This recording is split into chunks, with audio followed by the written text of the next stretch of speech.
will be no problem. Understood?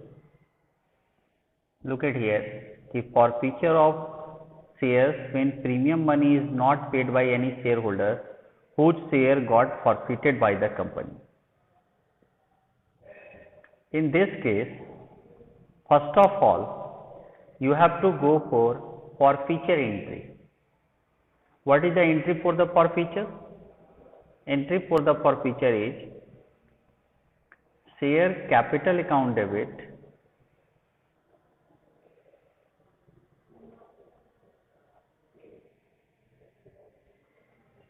if the premium is not paid by that shareholder who has not paid the allotment money and calls money, and in that premium has included. Clear? Then you have to put here security premium reserve. Security premium reserve account debit also. One thing only changing, last I had discussed कि forfeiture entry, देखो इसको अगर separate कर दें, इसको अभी छोड़ करके अगर चलें तो forfeiture entry क्या करते थे? Share capital account debit to share forfeiture account and to calls in arrear account. यही लिखते थे ना, कॉल्स इन एरियर में आप अलॉटमेंट, फर्स्ट कॉल और फाइनल कॉल भी लिख सकते हैं, या कॉल्स इन एरियर लिख सकते हैं. हम लोग क्या एंट्री कर रहे थे पहले फॉरफीचर में? Share capital account debit to share forfeiture account to calls in arrear account. This entry we were doing when shares are issued at par, ठीक है? But when the shares are issued at premium and someone shareholders who has not paid the any allotment or calls money, in that the premium is included, on that time you have to add SPR account debit. ये याद रखना, ये जरूरी नहीं है कि question में premium पे शेयर इशू हुआ है तो यहाँ प्रीमियम लगाना जरूरी है. नहीं, यहाँ प्रीमियम लगाना जरूरी नहीं है. यहाँ प्रीमियम आपको तभी लगाना है, you have to add premium here only in that case when the person has not paid premium money. Person means जो डिफॉल्टर है. डिफॉल्टर अगर कोई प्रीमियम मनी नहीं पेमेंट किया है और उसके शेयर को कंपनी फॉरफीट कर रही है, then you have to add SPR in forfeiture entry. Otherwise there is no need of SPR in forfeiture entry in case of shares are issued at premium also. Got it? So this entry you have to fulfill. And how you are writing the amount in that? मैंने जो discuss किया था, यहाँ कौन सा amount लिखते थे? हाँ जी, you are writing amount here.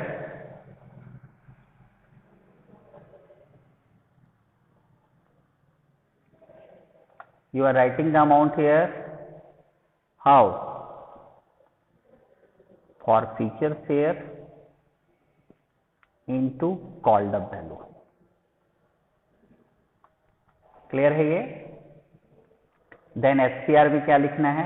Same, forfeiture share into premium value जो रिसीव्ड नहीं किया है कंपनी, या जो शेयर होल्डर नहीं पे किया है. फॉरफीचर में कौन सा अमाउंट लिखते हैं? Which company has already received, यानी company is getting profit for that share जिसका जब्त कर लिया गया है. And calls in arrear depend on the case कि कितना amount of calls in arrear होगा. क्लियर है? तो in this what is the new thing you have seen in this? I am adding only one part, SPR account debit, and only this will be used in case of if the defaulter shareholder not paid the premium money. Understood? Then you have to use SPR. Look at that, I am taking one example here. Look at the question that I am taking, that X Limited issue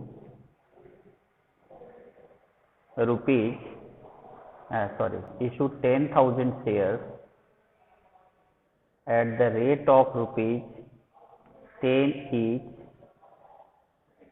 at 20% premium. Clear? And Raju holding 500 shares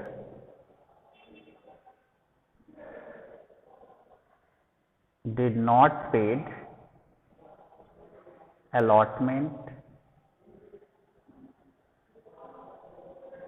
and calls money, and his share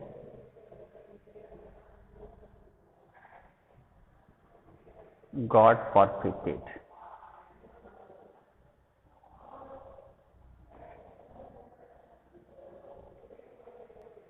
Clear? And reissue 300 of these shares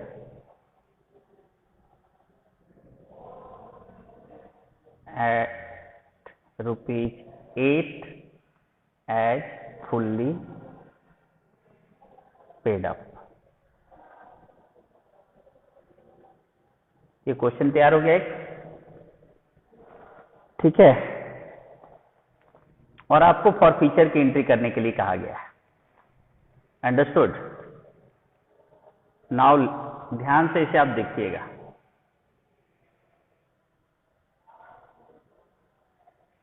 what entry is given to pass? Forfeiture की entry करने के लिए कहा गया है. Question फिर से एक बार पढ़ दे रहा हूं कि एक्स लिमिटेड जो है वो 10,000 शेयर इशू किया है. अंडरस्टूड? और यहां लिख देता हूं सेपरेट थोड़ा सा. Application 3, allotment 5, first and final call 4.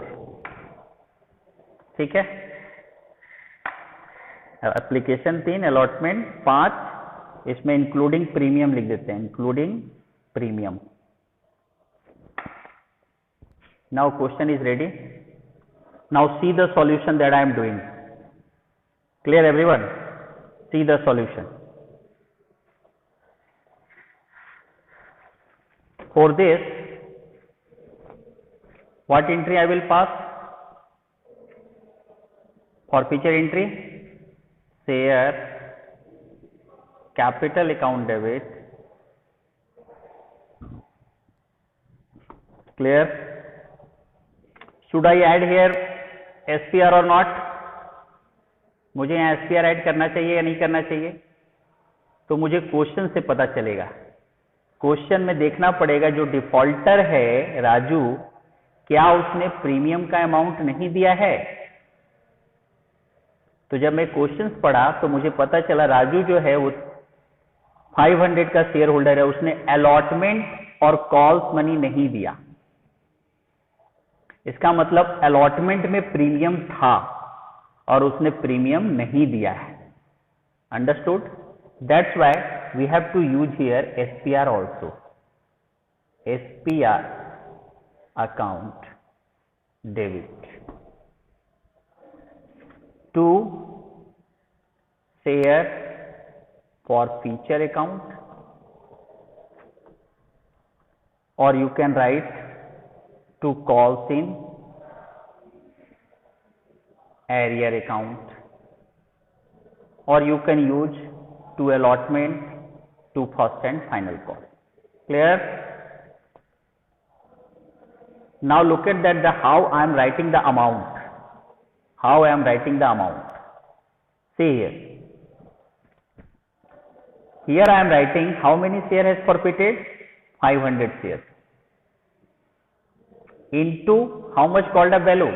It is forfeited after first and final call. इसका मतलब कॉल्ड अप वैल्यू हो गया यहाँ टोटल 10 रुपया. Application plus allotment plus first and final call excluding premium. And then 500 into premium value कितना है जो इसने नहीं पेमेंट किया है. तो प्रीमियम 2 रुपया अलॉटमेंट के साथ है, तो you have to write 2 here. Premium value. Now you have to write the amount will be in forfeitures, amount will be in calls in arrears. Clear? Understood? So what amount you have to write in calls in arrears? भैया इसने allotment नहीं दिया, first and final call नहीं दिया. Understood? तो देखो मैं लिख रहा हूं यहां 500 इंटू क्या क्या नहीं दिया, allotment and first and final call. Allotment था 5 रुपया including premium and first and final call था 4 रुपया, यानी 5 4 9 रुपया इसने नहीं दिया. अंडरस्टूड? तो 9 25 45 डेबिट, तो यहां लिख देता हूं 5000, SPR 1000, फॉरफीचर 4500, फॉरफीचर बोल रहा हूं, calls in arrear 4500. Clear? And then in forfeiture you can write the balance amount. Understood? It will be 2500, 1500, 4 1 5 और 1 6, 5 और 1 6. Clear? Now you can see कि I have used SPR debited in forfeiture entry. Why? Because Raju जो है उसने allotment money नहीं दिया है और अलॉटमेंट मनी में प्रीमियम इंक्लूडेड है, इसलिए मैंने SPR यूज किया है. Main reason is this. Main reason ये नहीं है कि शेयर प्रीमियम पे इशू हुआ है, नहीं. मेन रीजन है कि जो राजू है उसने अलॉटमेंट मनी नहीं दिया है और अलॉटमेंट मनी में प्रीमियम वैल्यू एडेड है, इसलिए मैंने यहां SPR अकाउंट डेबिट किया है फॉरफीचर एंट्री में. क्लियर एवरीवन और not? Okay. Now come to the reissue entry. What will be the reissue entry? See here, bank account debit,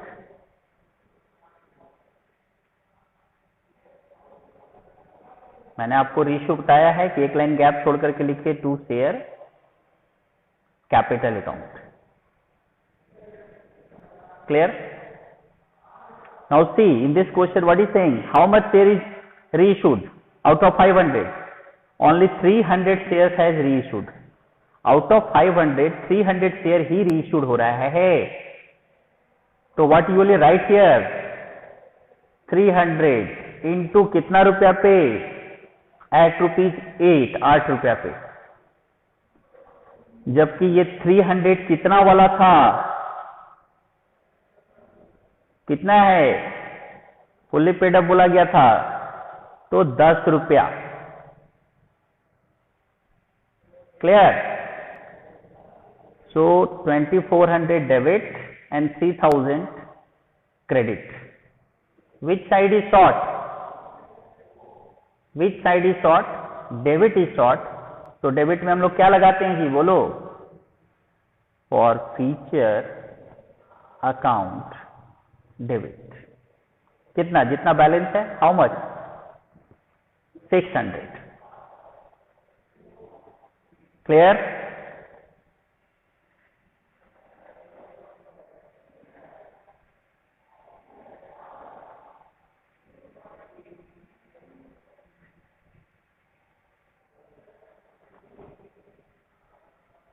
Clear? And I am going for the last entry.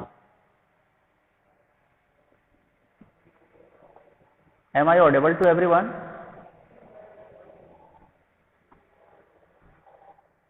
So the last entry will be share forfeiture account debit to capital reserve account। ये जो entry करते हैं इसमें क्या transfer करते हैं हम लोग, बताइए कि how much the company is getting profit, company को कितना फायदा हुआ है। तो कंपनी को कौन सा फायदा होता है, जितना वो फॉरफिट कर लेती है उतना ही उसको फायदा होता है ना कंपनी को। That you have to transfer here in share forfeiture to capital reserve. और इसका फॉर्मूला मैंने बताया था क्या, credit minus debit forfeiture. But this credit minus debit will be followed, ध्यान से सुनना सभी लोग, ये क्रेडिट माइनस डेबिट तब फॉलो होगा जब फॉरफीचर का शेयर और रीइश्यू का शेयर सेम हो। But in this situation forfeiture share is 500 but reissue is 300। तो इस सिचुएशंस के लिए आपको एक अलग से कैलकुलेशन करना पड़ेगा, क्योंकि कंपनी को प्रॉफिट पूरा 500 से जो नहीं हो रहा ना, 300 ही रीइश्यू की है। अंडरस्टूड। इसलिए जब डिफरेंस आपको दिखे फॉरफीचर और रीइश्यू में, तो उसके लिए आपको एक कैलकुलेशन करना है, and that calculation listen here, कि out of 500 shares, how much is the forfeiture money? Forfeiture money is 1500 आया था फॉरफीचर वाला एंट्री में, ठीक है। तो रीइश्यूड कितना हो रहा है, then out of 300 shares, how much will be the forfeiture shares और forfeiture money x। ध्यान से देखना क्या लिखा हूं मैं, जो फॉरफीचर शेयर था वो ले लिए कि out of 500 forfeiture share, forfeiture money कितना आया, इन कंपनी को कितना प्रॉफिट हो रहा था, 1500। लेकिन कंपनी 300 ही रिसीव कर रही है, तो आउट ऑफ 300 कंपनी को कितना प्रॉफिट होना चाहिए। Understood. So for this cross multiplication कर लो, 300 into 1500 divided by 500, this is 900। तो this 900 we will use as a credit, this 900 we will use as a credit, क्योंकि हम 500 पे प्रॉफिट नहीं ले सकते हैं। हम प्रॉफिट कितने पे ले सकते हैं, कंपनी कितने पे ले सकती है, 300 पे। क्योंकि कोई कंपनी फॉरफीचर 500 की थी लेकिन रीइश्यू कर रही है 300 ही, तो 300 के अकॉर्डिंग फॉरफीचर निकालना है कि 300 के अकॉर्डिंग उसका फॉरफीचर कितना आ रहा है, that 900 is called credit value. So this credit you have to use. अब आपको फॉलो करना है क्रेडिट माइनस डेबिट। तो 900 क्रेडिट हो गया, जबकि आपका डेबिट री इशू था, debit at the time of reissue था 600। तो अब आपका जो बैलेंस आया that is 300। This is your capital reserve. And listen one thing, why you are doing this calculation, this calculation is required only when the forfeiture shares and reissue share is not matching। जितना forfeit हुआ है उतना ही reissued हुआ, तो इसका कोई जरूरी नहीं इस कैलकुलेशन का, डायरेक्ट डेबिट माइनस है, क्रेडिट माइनस डेबिट। लेकिन अगर फॉरफिट ज्यादा हुआ है, रीइश्यूड कम हुआ है, then you have to go for this calculation, and then you have to amount as a credit this one, and you have to deduct debit amount, and then the final answer is called capital reserve. So this 300 I am putting in this entry. Look at that, share forfeiture account debit to capital reserve account, how much, 300. Have you got it? What we have done in premium, what we have done in premium, premium debit forfeiture में कब करना है, फिर से एक बार बोल रहा हूं कि when the share holders will not paid the premium amount, then you have to use, and that share is forfeited, then you have to use SPR at the time of forfeiture debited. Otherwise there is no need of SPR. Simply earlier we were doing same process, we have to follow in it. Understood everybody?